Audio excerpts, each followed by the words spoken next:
बिस्मिल्लाहिर्रहमानिर्रहीम, अस्सलाम वालेकुम। प्रोग्राम है न्यूज़ सेशन और मैं हूं इस प्रोग्राम की मेज़बान सिद्रा मुनीर। नाज़रीन, आज की सबसे बड़ी और अहम खबर DTI-SPR लेफ्टिनेंट जनरल अहमद शरीफ चौधरी साहब की प्रेस कॉन्फ्रेंस, जिसमें उन्होंने बहुत कुछ वाज़े किया। एक तो उन्होंने हिंदुस्तान को मुंह तोड़ जवाब दिया है कि अगर हिंदुस्तान को ये शौक चढ़ रहा है कि उन्होंने अफ़गानिस्तान के साथ मिलकर पाकिस्तान पे चढ़ाई करनी है या पाकिस्तान पर हमला करना है, तो फिर आ जाएं, आपको भी देख लेते हैं और आपको भी मुंह तोड़ जवाब दिया जाएगा। दूसरी जो बड़ी इंपॉर्टेंट उन्होंने बात की, स्पेशली पाकिस्तान के हवाले से, अपने जो यहाँ के सियासी सूरत हाल है, सियासी इंतशार है, उसके हवाले से उन्होंने बताया कि माजी में गुज़िश्ता साल और अब तक जितने भी ज़्यादातर दहशत गर्दी के वाक़यात रिपोर्ट हुए हैं वो KP में हुए हैं, और उसकी वजह उनकी जानिब से ये बताई गई कि KP में जिस तरह से गवर्नमेंट चल रही है, जिस तरह से सियासी माहौल बना हुआ है, वो जो सियासी गठजोड़ है, सियासी सूरत हाल है, वो कहीं ना कहीं हमारे दुश्मनों को सपोर्ट कर रहा है, हमारे दुश्मनों को सूट कर रहा है, या फिर हमारे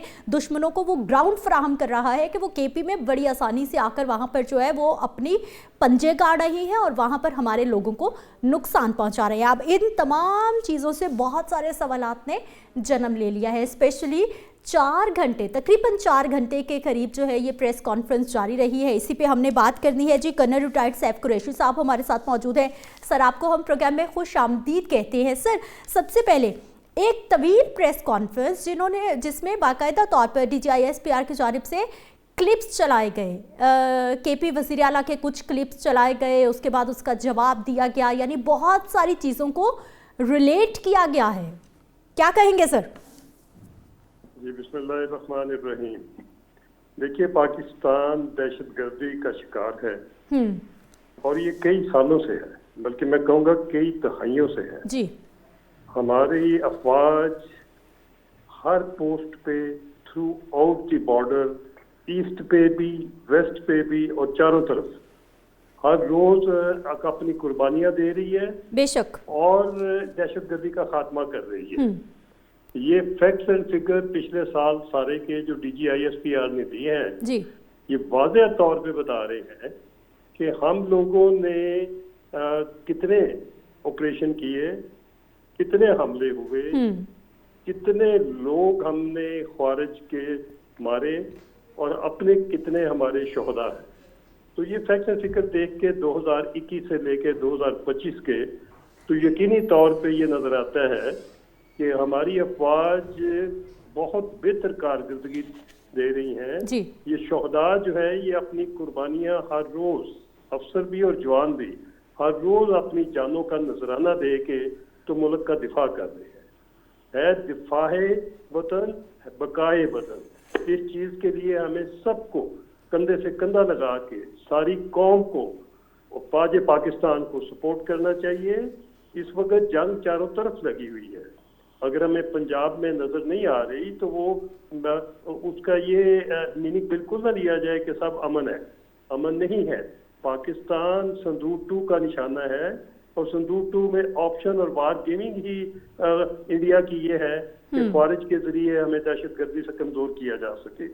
जब दहशतगर्दी होगी हमारी इकोनॉमी भी इफेक्ट होगी, बिल्कुल, हमारी तिजारत इफेक्ट होगी, हमारे अवाम इफेक्ट होंगे, बाहर से इन्वेस्टमेंट नहीं आएगी, हमारी एक्सपोर्ट कम होगी। तो ये बड़े ही कहने चाहिए संगीन हालात से हम गुजर रहे हैं और ये वो वक्त है जिस वक्त किसी भी सियासी पार्टी या किसी भी सिविल राइट्स की मूवमेंट या किसी भी एहतजाज की गुंजाइश नहीं है। कोई भी किसी भी तरफ से किसी बहाने से भी अगर कोई सड़क पे आता है या आके अवाम क्या ध्यान किसी और तरफ लगाता है या पाकिस्तान को सोशल मीडिया या मीडिया कैंपेन का टारगेट बनाता है या फौज या उसकी कमांड को निशाना बनाता है, तो ये एक वो खुला दुश्मन होगा जो कि हमारे जो दुश्मन है इंडिया में और अफगानिस्तान में उनको सपोर्ट कर रहा होगा। कुरैशी साहब एजेंट होगा जो कि फॉरेन एजेंडे पे होगा। अभी कोई गुंजाइश नहीं है किसी एजेंट की। और फिर ये भी बड़ी देखिए ना, बड़ी बदकिस्मती है कि फैक्ट फिगर बोल रहे हैं कि KP के अंदर उनको पूरी इमदाद मिल रही है गवर्नमेंट से। गवर्नमेंट ये कह रही है उधर हम ऑपरेशन नहीं होने देंगे और उनकी तरफ से लोग आ भी रहे हैं, जा भी रहे हैं, सपोर्ट भी हो रही है उनकी। तो विद इन दी कंट्री मुल्क के साथ दुश्मनी करना गद्दारी है। ये गद्दारी काबिल कबूल नहीं है हम सारे के सारे अफवाज पाकिस्तान के साथ खड़े हैं और हर कुर्बानी के लिए हम तैयार हैं। कुरैशी साहब, मुझे सर ये बताइए कि आज बड़े सख्त अल्फाज में उनकी जानिब से ये बता दिया गया है कि किसी भी सूरत बर्दाश्त नहीं किया जाएगा अगर किसी भी साइड से पाकिस्तान को नुकसान पहुंचाने की बात की जाती है। और स्पेशली उन्होंने केपी की बात की है कि 80% वहां पर दहशतगर्दी के वाकयात होते हैं, क्योंकि वहां का जो सियासी कटजोर है वो उस तरह का ग्राउंड फ्राहम करता है कि दहशतगर्दों के लिए बड़ा आसान हदफ हो जाता है। सर, ये क्या मैसेज है? आने वाले वक्त में क्या हम केपी में कोई सिस्टम बदलता देख सकते हैं? कोई गवर्नर राज माजी में भी हम सुनते रहे, क्या इस तरफ कोई इशारा है? देखिए, गवर्नर राज तो ये छोटी बातें हैं, वक्त की बातें हैं, सियासी बातें हैं और सियासी गवर्नमेंट की बातें हैं। ठीक। इस वक्त मुल्क जंग की हालात में है और जब कोई भी मुल्क दुनिया का जंग के हालात में होता है तो कोई दूसरी चीज सियासी मूवमेंट की इजाजत नहीं होती, किसी चीज के एहतजाज की इजाजत नहीं होती, कोई दूसरे सिविल राइट्स की इजाजत नहीं होती। प्लीज इस चीज को सारे एहसास कीजिए। इस वक्त हमें इस जंग को जीतना है। हम जंग से बाहर नहीं आए। एक फेज हमने वो 4 दिन 8 दिन लड़ा इंडिया से, जिसका इंतकाम वो हमसे दहशतगर्दी का संदूक 2 जो है अफगानिस्तान से लॉन्च करा है। तो इस चीज को देखिए, अपने अपने अपने बच्चों की कुर्बानियों को देखिए। वो बच्चे को तो कोई जाती मकसद नहीं है, वो तो कोई गवर्नमेंट केपी के जाके नहीं, कोई वजीर आला केपी के गवर्नमेंट का नहीं बनना चाह रहा, जो बॉर्डर के ऊपर कैप्टन और कर्नल और मेजर और सब शहादतें दे रहे हैं जी। वो तो आपके मुल्क को बचा रहे हैं, आपको बचा रहे हैं। अगर वो नहीं होंगे तो वो तो दहशतगर्द तो आपके घर में आगे बैठे होंगे। आपको याद है, इधर से लोग अगवा भी होते रहे, बिल्कुल होते इधर लोगों से पैसे भी मांगे जाते रहे। दहशतगर्द हर किस्म के जुर्म करते रहे विद इन पाकिस्तान।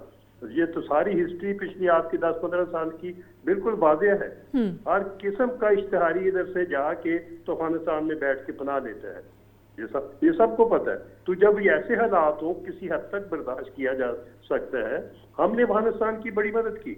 2021 में जब दोहा नेगोशिएशन हो रही थी तो 3 शर्तें थी जो कि उन्होंने खुद मानी। उन्होंने मानी कि आप हमें गवर्नमेंट दे दें, और गवर्नमेंट उनकी कोई इलेक्टेड नहीं है, उनकी गवर्नमेंट भी सिलेक्टेड है। उस मुआहदे के तहत जो दोहा से आया हुआ है, कोई भी गवर्नमेंट जो इंटरम है इस वक्त वो लीगली इंस्टॉल्ड नहीं है अफगानिस्तान में।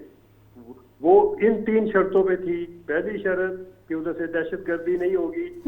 दूसरी शर्त कि वो जितने भी बाकी लोग हैं तमाम से मिलके इंक्लूसिव गवर्नमेंट बनाएंगे। पश्तून 42% है, 58% उधर हजारा हैं, उज़्बेक हैं और लोग हैं। उन तमाम को साथ मिला के गवर्नमेंट बनानी थी, नहीं किया गया। तीसरा ये था कि वुमेन को राइट्स दिए जाएंगे, नहीं दिए गए। तीनों डिनाई किए गए। तो वो किस किस्म की स्वाय दहशतगर्दी की वो और क्या कर रहे हैं? इनको 144 बिलियन खर्च हुए हैं। इनको आदत तो हो गई है डॉलर लेके तो ये करने की। 7.2 वो उस पे एयरफील्ड के ऊपर जो असला छोड़ के गए हैं वो 7.2 बिलियन का है, और उसमें लेटेस्ट असला है जिसको हम भुगत रहे हैं। बिल्कुल। तो बहरहाल ये कुछ छोटी मोटी इग्नोर करने वाली बात कतई तौर पे नहीं है, बहुत सीरियस बात है। कुरैशी साहब, सर हमने दहशतगर्दी तो आपने कहा कि दहाइयों से पाकिस्तान का एक बहुत बड़ा चैलेंज रहा है। हमने बहुत सारे ऑपरेशंस भी होते देखे। हर कुछ साल के बाद हम दहशतगर्दी की एक तरह की सर्ज देखते हैं कि एकदम से पाकिस्तान में बहुत सारे वाक़यात रिपोर्ट होना शुरू हो जाते हैं। सर, जैसे आपने अफगानिस्तान की बात की कि हमने इनके साथ बड़ा अच्छा किया, इनकी क्रिकेट टीम के साथ कोई नहीं खेलता था, हम इनके घर भी गए, अपने घर पर बुलाया, इनके लोगों को अपने घर पर रखा, लेकिन उसके बावजूद ये आज भारत के साथ मिलकर हमें आंखें दिखा रहा है। सर, आने वाले वक्त में कुछ ऐसा हो सकता है, जैसे डीजी साहब ने भी कहा कि अगर भारत और अफगानिस्तान मिलकर भी आना चाहते हैं तो आज ही आपका शौक पूरा कर देते हैं। सर, कुछ ऐसा खतरा मौजूद है कि अभी तो प्रॉक्सी खेल रहा है भारत? जी मैं अर्ज करूं, बिल्कुल खतरा मौजूद है।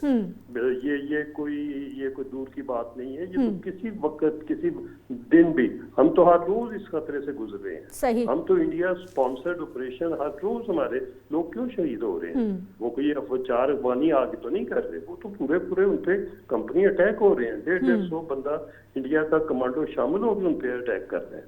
तो ये तो कोई छोटी बात नहीं है। हम तो ऑलरेडी इस फेज से गुजर रहे हैं। और अवाम को अगर हमने नहीं इतना ज्यादा बताया या साथ लिया जी। या उनको बेचारों को डेली लाइफ उनकी डिस्टर्ब नहीं की, मगर हालात तो जिस तरफ जा रहे हैं वो सबको पता है। ठीक। उस हालात की संगीनी का हमें एहसास करना चाहिए। देखिए गजा में क्या हो रहा है, गजा में एक फ्रंट खुला हुआ है यूएस का, दूसरा उनका फ्रंट खुला हुआ है उधर यमन में, सोमालिया लैंड में इसराइल, तीसरा ईरान में है, और चौथा सऊदी अरेबिया और यूएई के अपने। देखिए इस खित्ते में सब तरफ आग लगी हुई है, और जब इस किस्म के हालात हैं तो इसका एहसास हर पाकिस्तानी को होना चाहिए। देखिए मुल्क है तो हम सब हैं। पाकिस्तान है तो फिर ये सियासी गवर्नमेंटें भी हैं, फिर आइन भी है, फिर इलेक्शन भी है, फिर जो भी सियासतदान चाहे वो, जब वो नहीं है तो फिर तो हमें सबको पहले मुल्क तो बचा लें, बाद में सियासी गवर्नमेंट है और ये सारा कुछ केपीके की गवर्नमेंट के हालात वाक़यात और जेल के बाहर बैठ। देखिए इस वक्त आपको मुल्क की अफवाज का और लॉ इन्फोर्सिंग एजेंसीज का, पुलिस का ध्यान अपने में मशगूल ना करें, उनको सड़कों पे मशगूल ना करें, उनको धरनों पे मशगूल ना करें। खुदा का खौफ करें। इस वक्त मुल्क के सामने सिर्फ एक ही दुश्मन है, और वो दुश्मन, उस दुश्मन को पहले जीत लें, फिर आप उसकी लड़ाई भी खत्म कर लें। ठीक। कुरैशी साहब, मुझे ये बताइए, आपने कहा कि हालात इतने आसान नहीं है जितना कि समझा जा रहा है या फिर देखा जा रहा है, क्योंकि अंदरूनी तौर पर जो चीज़ें आवाम को नहीं बताई जाती कि किसी भी तरह का कोई भी पैनिक ना फैले, वो आपको अच्छे से मालूम है। सर, हालात की संगीनी है। पीटीआई की जानिब से 8 फरवरी को एहतजाज की कॉल दी गई है। केपी में जो हालात चल रहे हैं डीजी साहब ने बता दिया है। सर, ये सारी सूरत हाल, और उधर से गवर्नमेंट कह रही है कि मज़ाकरात कर लें। सर, हमारे अंदरूनी जो सियासी इंतशार हैं वो किसी तरफ नहीं लग रहे हैं, खींचा तानी चल रही है। हमारे तो घर में लड़ाई लगी हुई है, हम बाहर वालों से किस तरह से लड़ें? मैं ये कहूँगा कि हम सबको अपनी सियासी एफिलिएशन से आगे बढ़ के इस वक्त मुल्क को बचाना चाहिए। ये बात की बातें हैं कि कौन पीटीआई का है, कौन मुस्लिम लीग का है, कौन पीपल पार्टी का है, ये छोटी बातें हैं। ये इलेक्शन की और गवर्नमेंट की और मुकदमों की ये बातें तो हम पिछले 1958 से ऑनवर्ड सारी सियासी पार्टियां से गुजर रही हैं, और उससे गुजरती भी हैं, फिर दोबारा इक़्तिदार में आ जाती हैं। बात ये कि ये मामला हमारे मुल्क में सिक्योरिटी स्टेट है। हमें हमेशा से एक जंग खत्म होती है तो दूसरी सामने खड़ी हो जाती है, एक चैलेंज खत्म होता है तो दूसरा शुरू हो जाता है। हम तो बड़े ही मुश्किल हालात में 1947 में हमें कोई फेयर पार्टीशन नहीं दी गई थी, अनफेयर पार्टीशन का शिकार थे हम। उसके बावजूद आज तक सारे इकट्ठे खड़े हैं, क्योंकि हमारे लोग कुर्बानियां देने वाले हैं। ये अपनी मान, अपना औलाद, अपनी जान, हर चीज कुर्बान करते हैं मुल्क के ऊपर। जितने शुहदा पाकिस्तान के इस वक्त हो चुके हैं और जितने ऑपरेशन पाकिस्तान ने 1 साल में किए हैं, दुनिया की किसी फौज ने नहीं किए। सही। सर, सियासी जमातों का आपने कहा कि सियासी जमातें कौन पीटीआई से है, कौन नून लीग से, इन सबसे निकल आए और पाकिस्तानी होने का सबूत दें। आपने बड़ी प्यारी बात की है, लेकिन सर सियासी जमातों के जो माजी में रवैये रहे और जो इस वक्त भी रवैये चल रहे हैं, वो तो ऐसा लगता है कि इनका तो जीना मरना सिर्फ कुर्सी के साथ जुड़ा हुआ है। देखिए कुर्सी में नजर आ रही है, आपकी ऑब्जर्वेशन बिल्कुल ठीक है, मगर हमें इन तमाम को इस वक्त एहसास करा कि कुर्सी से, इक़्तिदार से और इक़्तिदार की गेम से इन सबको निकालना पड़ेगा और मुल्क बचाने की मुहिम में शामिल होना पड़ेगा। ठीक है, बहुत शुक्रिया। कर्नल रिटायर्ड सैफ कुरैशी साहब हमारे साथ मौजूद थे और गुफ्तगू आपने सुनी है कि इस वक्त अगर जो हमें नज़र आ रहा है कि किसी भी दूसरे सूबे में अगर दहशतगर्दी का कोई भी वाक़या होता है तो वो भी हमारे ही लोग हैं, और पूरा पाकिस्तान इस वक्त खतरे में। इसलिए अंदरूनी लड़ाइयाँ ख़त्म करनी होंगी और पहले जो बाहर वाले दुश्मन पाकिस्तान पर हमलावर हो रहे हैं, पहले उनसे निपटना होगा। मैं ब्रेक पे जाती हूँ, वापस आएंगे, मज़ीद टॉपिक्स पे बात होगी।